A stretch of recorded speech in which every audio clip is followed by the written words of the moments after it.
Hello and welcome back to another episode of the Indie Shack. This week, brought to the Permaglitch team by the good people over at Indie Boost, I had the opportunity to play the closed beta to early access version of Circle of Sumo, Online Rumble. So get on your mawashi and step inside the wrestling ring to become the highest rank of sumo wrestler, the Yokozuna. In this free-to-play sports game, you play as one of 8 sumo wrestlers in ranked online matches, either in 1v1 or fighting 3 other players in free-for-all.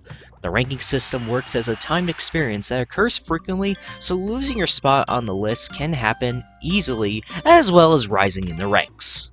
In these top-down fights, you have 4 basic maneuvers: run, dodge, counterattack, and charge, which you can hold down the charge button to do a supercharge. You can also do a running push attack by holding down both buttons for run and charge, which you can see all the controls in each round's short intermission.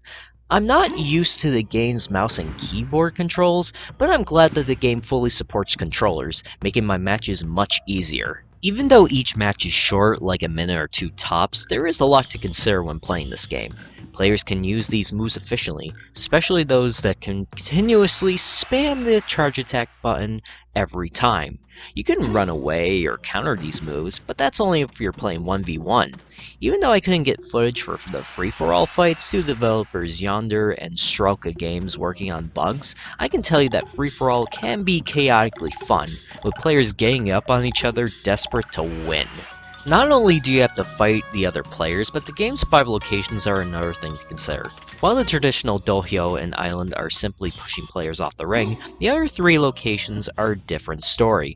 From staying away from the trapdoor and tower, watching out for the melting floor and magma, and staying inside the moving stage light and theater, matches can be tricky, but they can work in your favor if you're aware of what's happening around you. In conclusion, Circle of Sumo Online Rumble is a game that you can easily pick up and have a fun time playing.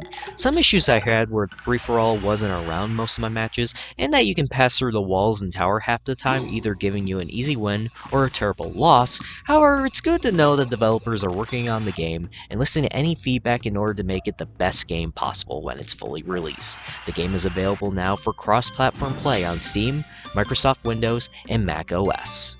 Thank you all for watching this video. If you like what you saw, please subscribe to the Permaglitch Gaming channel to see our latest videos.